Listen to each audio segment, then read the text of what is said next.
Ave Cristo, capítulo 6, parte B, no caminho redentor. Flávio Súbrio, sempre ligado à casa de Vetúrio, fora informado por uma escrava de confiança que Cíntia, enferma, se dispusera a receber o auxílio cristão nos aposentos que lhe eram particulares, e restabelecida, alterara espiritualmente os próprios rumos. Simpatizara com a nova atitude da matrona.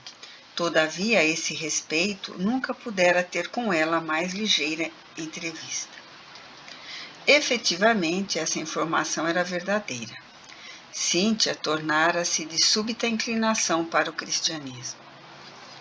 Logo após a temporária separação do filho, fora igualmente atacada pela peste, somente debelada com a interferência de um santo homem, que, conduzido ao leito, às ocultas por algumas escravas, lhe impusera as mãos em prece, devolvendo-lhe a paz íntima.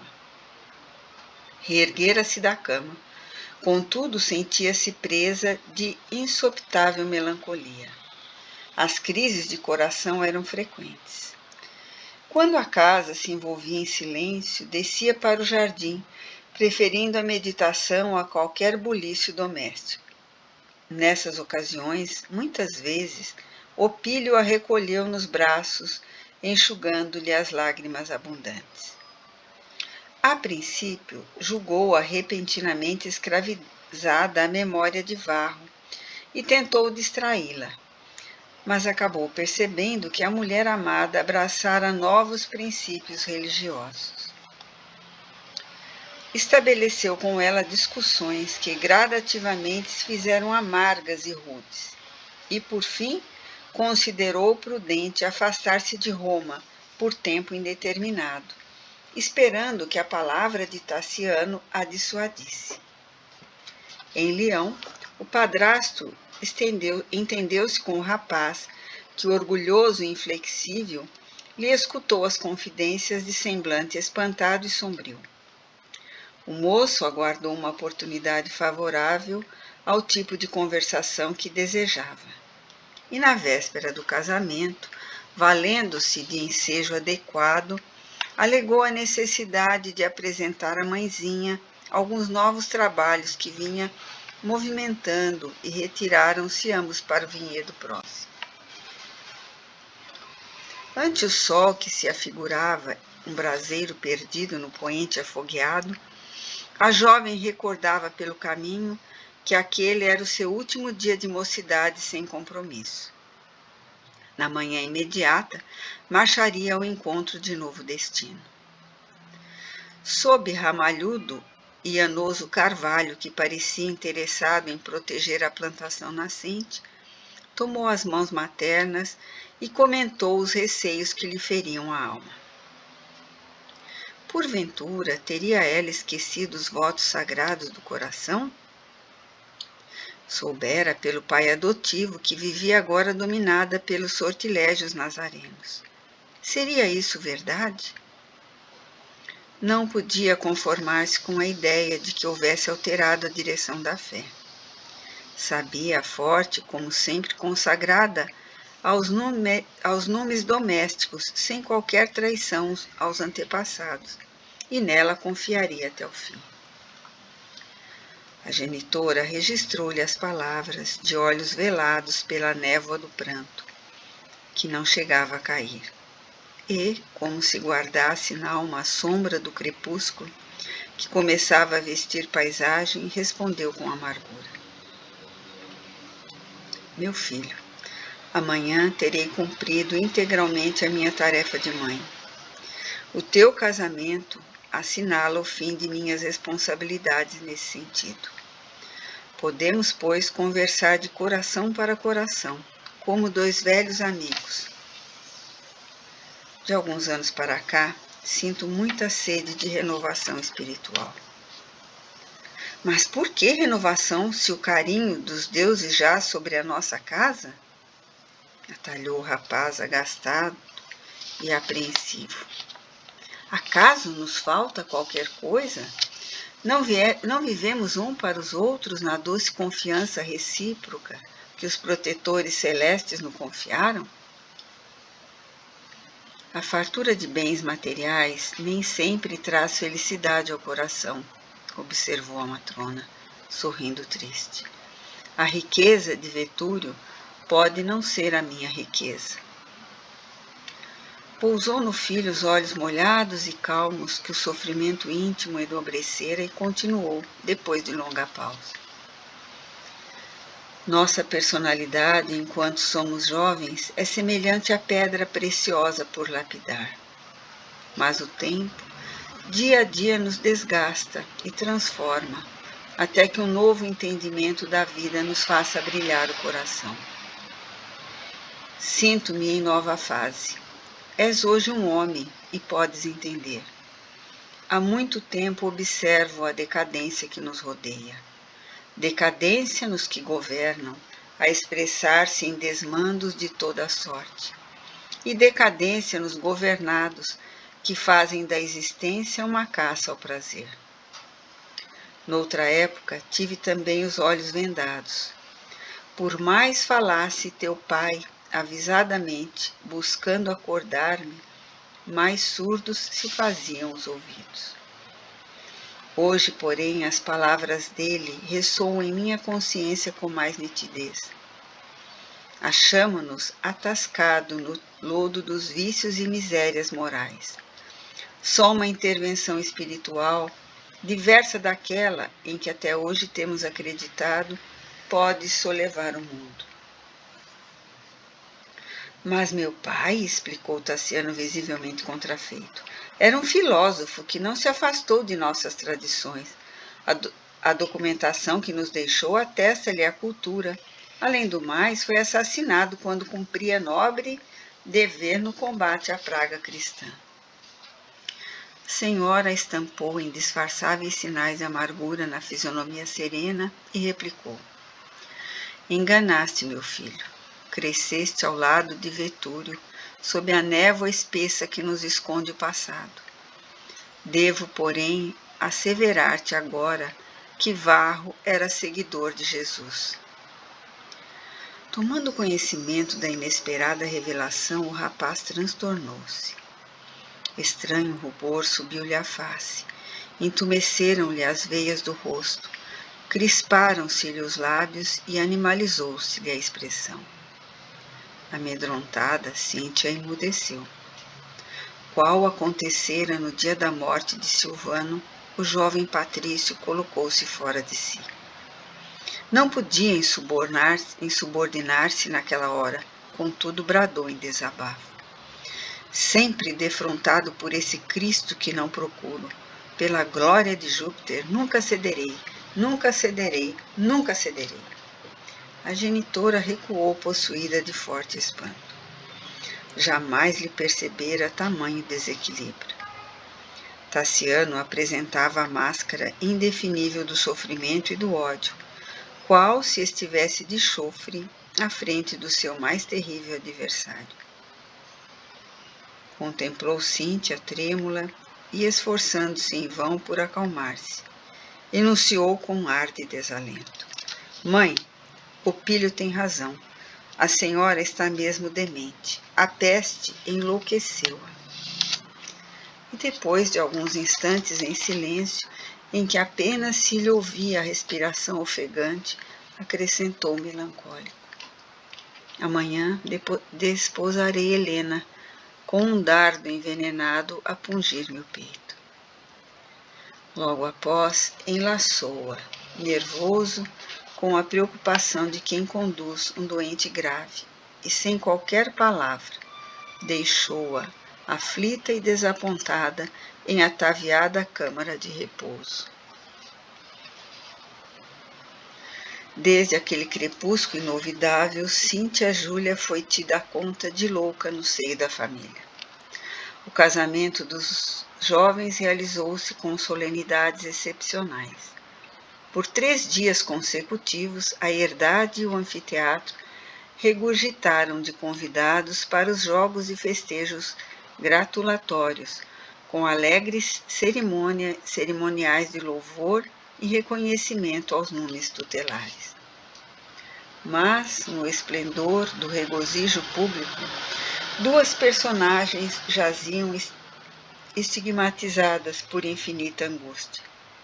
Opílio e Tassiano, constrangidos a manter a dona da casa no indevassável exílio doméstico, guardavam o sorriso artificial de quem recebia o júbilo do povo como taça brilhante cheia de fel. Os aposentos da matrona permaneciam sob a guarda severa que Epípodo dirigia. Proibiu-se-lhe a ela a recepção de visitas. A entrada dos próprios servidores passou a ser devidamente controlada. A esposa de Vetúrio só poderia avistar-se com os mais íntimos. E enquanto Opílio, agora mais estreitamente ligado à Galba, se devotava a largos empreendimentos na pecuária, junto de Helena e Tassiano, que se amavam, risonhos e felizes, Varro, desacorçoado de qualquer entendimento com o filho, voltava à posição de protetor dos desamparados, dividindo-se entre as tarefas sacrificiais de sempre e as pregações edificantes, em que a sua palavra sublime parecia banhar-se na redentora luz. A fama do irmão Corvino aumentava dia a dia entre o ódio gratuito dos romanos gozadores e o agradecimento das almas simples que buscavam nele o refúgio, a consolação, a saúde e a esperança.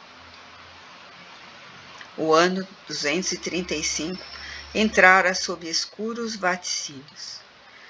Repletava-se o império de incessante mal-estar. Importante corrente do patriciado, sob a instigação de sacerdotes consagrados às divindades olímpicas, acusava os adeptos da Boa Nova, com referências amargas, atribuindo-lhes a causa dos desastres que atormentavam a vida coletiva. A peste que flagelava o mundo latino em todas as direções, as colheitas mirradas, as vicissitudes da guerra e a instabilidade política eram tidas como consequência do trabalho punitivo dos deuses, que castigavam os cristãos sempre mais numerosos em toda parte. Nuvens terríveis acumulavam-se sobre os trabalhadores do Evangelho, que em preces aguardavam o desabar de novos temporais. Em meio de prognósticos sombrios, Caio Júlio Vero Maximino subira ao trono romano.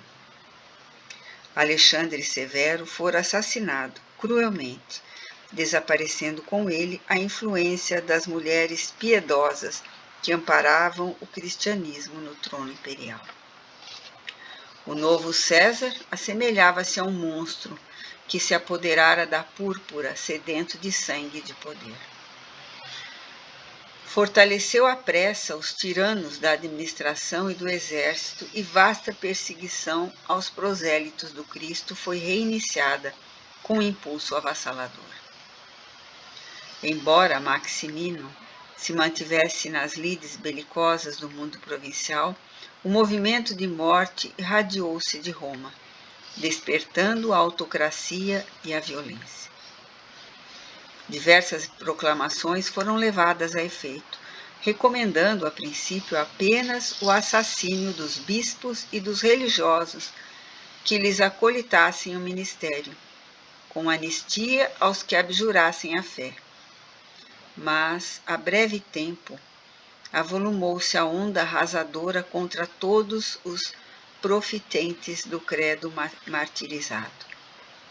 Inúmeras igrejas, levantadas desde a ascensão de Caracalla, com ingentes sacrifícios, foram vítimas de pavorosos incêndios. Na metrópole, os perseguidos tornavam o culto exclusivamente nas catacumbas e nas cidades distantes. A repressão era graduada ao talante dos principais. Com os cultivadores do Evangelho reconduzidos aos tribunais, aos calabouços e aos anfiteatros, recomeçou vasta efusão de sangue em toda parte.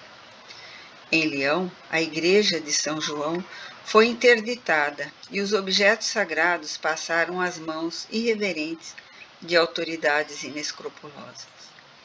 O corpo eclesiástico e os religiosos de obrigações definidas foram expulsos desapiedadamente, mas alguns deles, dentre os quais o irmão Corvino, resistiram à situação e permaneceram na cidade velando pelo rebanho aflito.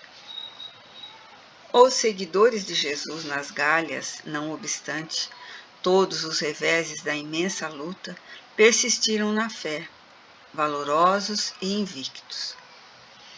Como os druidas, seus heróicos antepassados procuraram a floresta para os seus cânticos de louvor a Deus.